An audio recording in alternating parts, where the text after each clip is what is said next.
не себепті мен пайғамбарым саллаллаху алейхи вассалам тануым керек, не себепті мен пайғамбарым саллаллаху алейхи вассалам шамаил, яғни кесім келбетін білуім керек, не себепті мен пайғамбарым саллаллаху алейхи вассалам салат айтуым керек деген сияқты адамдар тарапынан сұрақтар жүреді.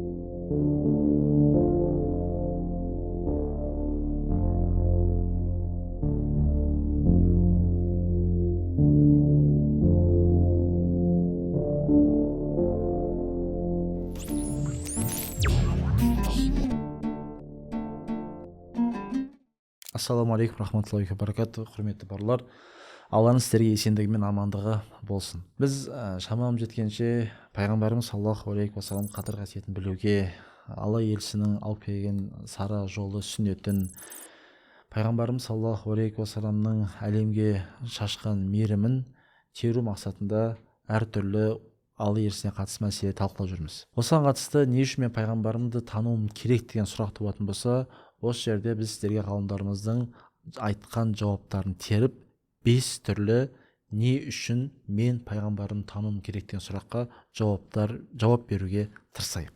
Бұл нәрсе мен үшін өте маңызды. Бір сұрақ туатын болса, осы 5 сұрақ арқылы пайғамбарымды не үшін тану керек деген өзімнің көкейімдегі сұраққа жауап бере аламын. Тура сол сияқты сіздер де мүмкін осы видеодан кейін, осы дәрістен кейін не себепті мен күнімнің белгілі бір уақытын пайғамбарым саллаллаху алейхи вассаламға тануға бөліп, сондай бір өзімнің күнделікті өміріме енгізуім керек деген сұраққа жауап табасыздар деген ойдамын. Бұл мен үшін маңызды, мүмкін сіздерге де иншалла пайдасын тигізеді. Алла тағала қасиетті Құранда пайғамбарым саллаллаху алейхи вассалам қадір қасиетін білуге бізге міндеттейді. Алла тағала қасиетті Құранда былай деп айтады: "Фаамину биллахи ва расулихи". Ей иман келтіргендер, Аллаға және оның елшісіне иман келтіріңдер. Нуриллази анзална, және Алла тағала түсірген нұрына, бұл жерде мақсат Құранға, Аллах бима тағмалуна хабир, және Алла тағала не нәрсе істеп жатқандарынан хабардар. Алла тағаланың құзырында сендердің қандай әрекет істеп жатсыздар, ешқайсы хабарсыз, ешқандай ұшты қиырлысыз белгісіз болып қалмайды. Алла тағала түгелдей сендер қандай әрекет істейсіңдер бәрін біліп жатыр. Осы жердің аяттың бізге керек бөлімі Алла тағала баянда фаамину биллахи ва расулихи, Аллаға және оның елшісіне иман келтіріңдер Алла тағала бұйырды. Ал иман деген сөздің мағынасы, құрметті бауырлар, ол растау деген сөз, сену деген сөз. Яғни біз пайғамбарымыз саллаллаху алейхи уассаламға иман келтіруге және пайғамбарымыз саллаллаху алейхи уассаламның шынайы елші екеніне сенуге, илануға бұйырылғанбыз.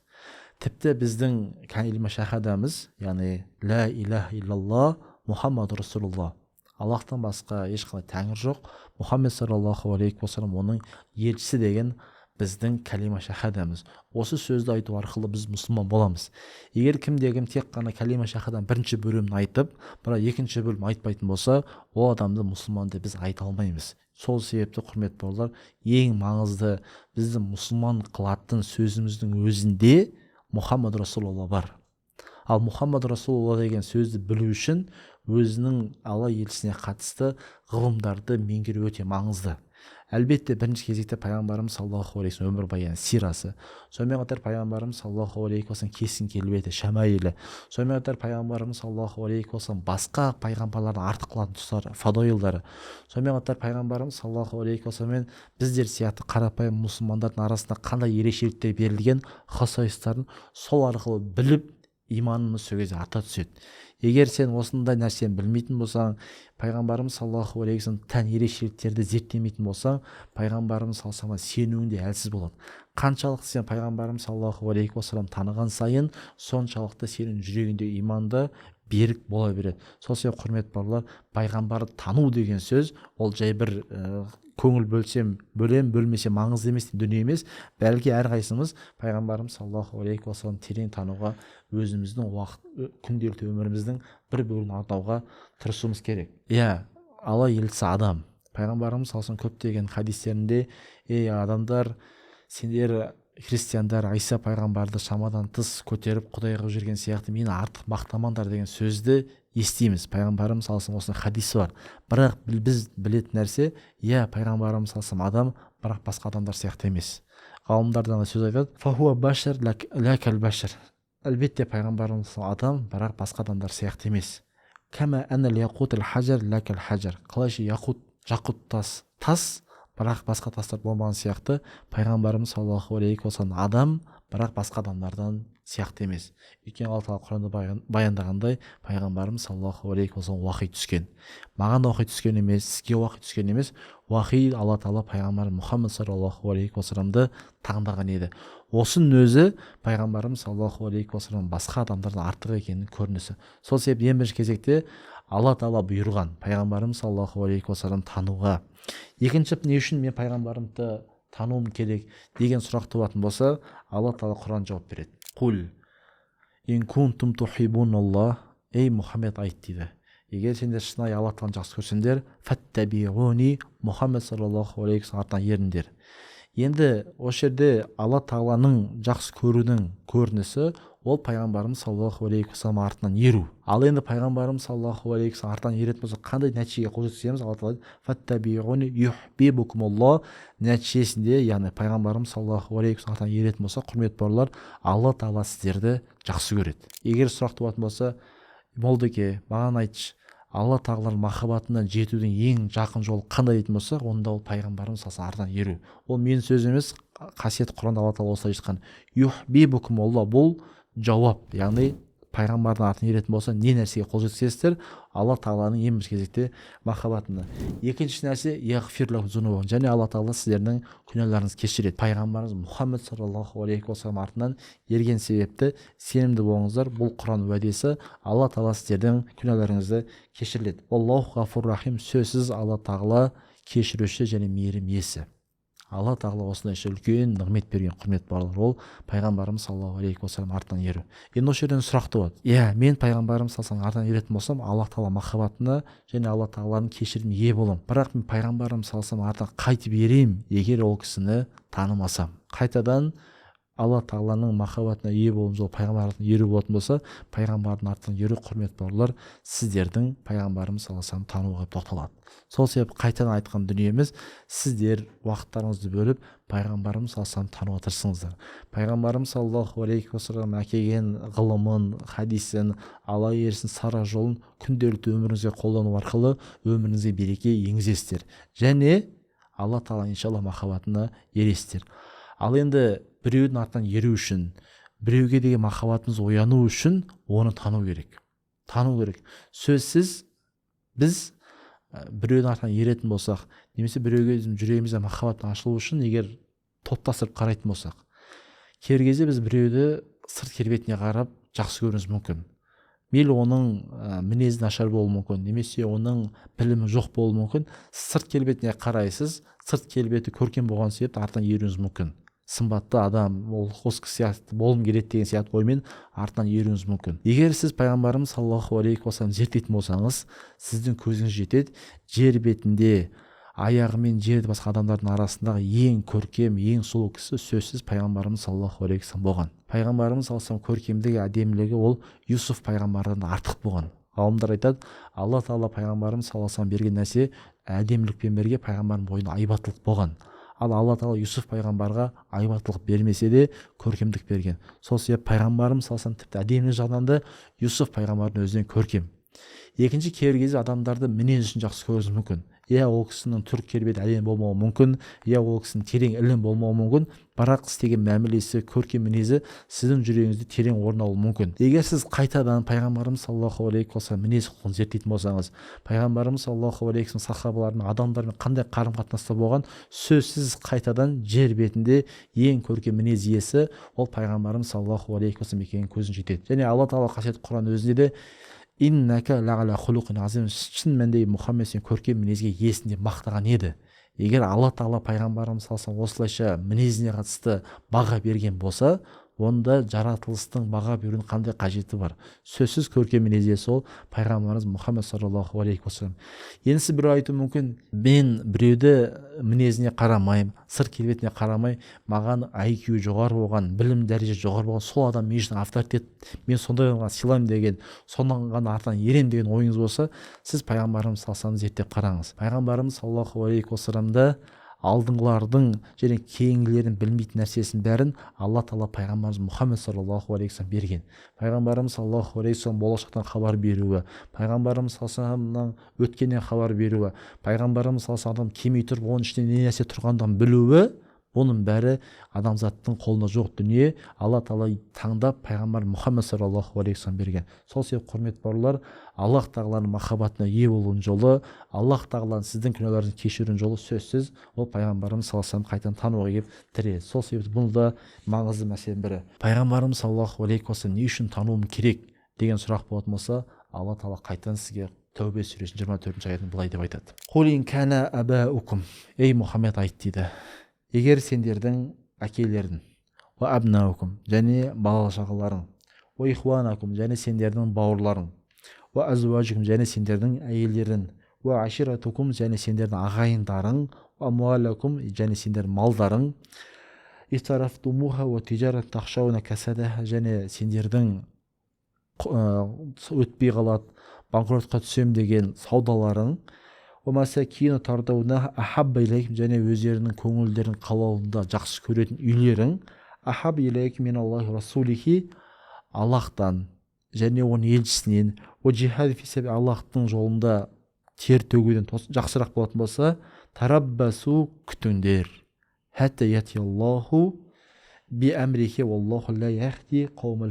Алла тағала бұзық қауым тура жолға салмайды дейді. Егер аяттарға мән беретін болсаңыздар, адамдардың жүрегін жақсы көреді. Баршамыз өзіміздің әкеміз жақсы көреміз, баршамыз баламыз жақсы көреміз, баршамыз саудамыз жүрген жақсы көреміз, баршамыз материалдық қиындық көрген ешкім ұнатпайды. Бірақ Алла тағала айтады, осы нәрселер бала шаға, отбасы, дүние, өзің қалап жүрген қымбат үйлер, жақсы жай істелген просторный кең үйлердің бәрі сендерге Аллахтан және оның елшісінен артық болатын болса, онда күтіңдер, Алла тағала сендерге азап келеді дейді. Қараңыздаршы, Алла тағала өзінің дәрежесіне, яғни Аллахтан және оның елшісінен артық көрсеңдер, дүние мәселесін артық көрсеңдер, онда сендерге күтіңдер, Аллахтан азап келеді деп айтып жатыр. Бұл да не деген сөз, құрметті бауырлар? Пайғамбарымыз саллаллаху алейхи уассаламның хадисіне қайтадан тоқталады. Пайғамбарымыз хадисінде айтады ғой, егер кімде-кім мені, яғни пайғамбарымыз саллаллаху алейхи вассаламды өзінің жанынан, өзінің бала шағасынан, өзінің әкесінен артық жақсы көрмейінше толық иман келтірмейді дейді. Себебі, құрметті бауырлар, пайғамбарымыз саллаллаху алейхи вассалам махаббат деген нәрсе осы біздің ұстанып жүрген тура жолда жүруімізге пайғамбарымыз саллаллаху алейхи вассалам үлесі бар. Үлесі бар емес, үлкен үлесі бар. Сол біздің осы дәл қазір ислам дінімен жүруіміз, осының бәрі пайғамбарымыз саллаллаху алейхи уассаламның тер төгу нәтижесінде. Осы пайғамбарымыз саллаллаху алейхи уассаламның осындай қадірін біліп, бәріне артық көрмейтін болсақ, сол кісінің әкенің дініне қызмет істемейтін болсақ, онда Алла тағала Құранда айтылғандай біз бен сіздерге басымызға азап әкелуі мүмкін. Және ғалымдар айтады, пайғамбарымыз саллаллаху алейхи уассаламға деген махаббат онда эмоциямен болатын махаббат емес. Қазір мысалы үшін бір жерде жақсы әсерлі уағыз естуіміз мүмкін. Адамдар немесе бір жерден бір махаббат пайда болып, бір жарты сағатта немесе бір-екі күн өшіп қалуы мүмкін.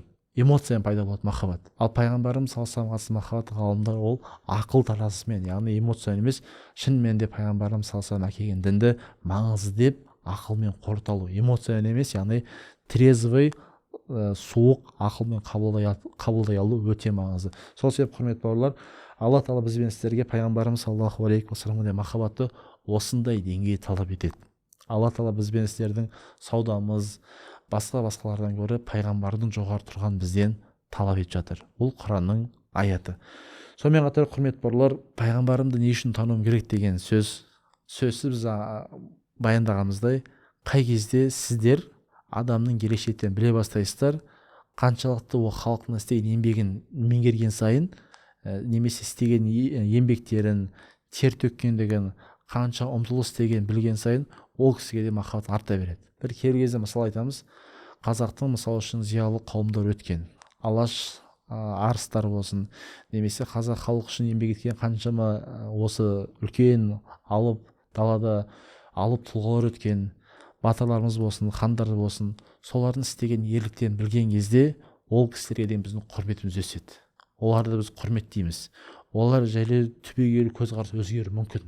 Мысалы үшін қазақ даласында жүрген бір ағартушы ұстаз, соншалықты қазақ даласын кезіп жүріп, осы қазақтардың сауаттансын, қазақтар көзі көрген, көкірегі ояу ұлттардың қатарына қосылсын деп еңбек еткен кісілердің несін білген кезде, ол жайлы естіген кезде, ол кісіге құрметіміз артады. Ол кісінің әрбір қадамдарын, қандай шешім қабылдаған, қандай әрекеттер істеген, осындай нәрсе жету үшін қандай тер төккен біз зерттеп біліп жатамыз. Ал енді сіз пайғамбарымыз саллаллаху алейхи уассалам сондай әрекеттерін білсеңіздер, пайғамбарымыз саллаллаху алейхи уассалам осы үммет үшін тер төккендігін, пайғамбарымыз саллаллаху алейхи уассалам бүкіл пайғамбарлар өздерін дұға етіп қойған кезде пайғамбарымыз біз үшін өз дұғасын алып қалғанын білсеңіздер.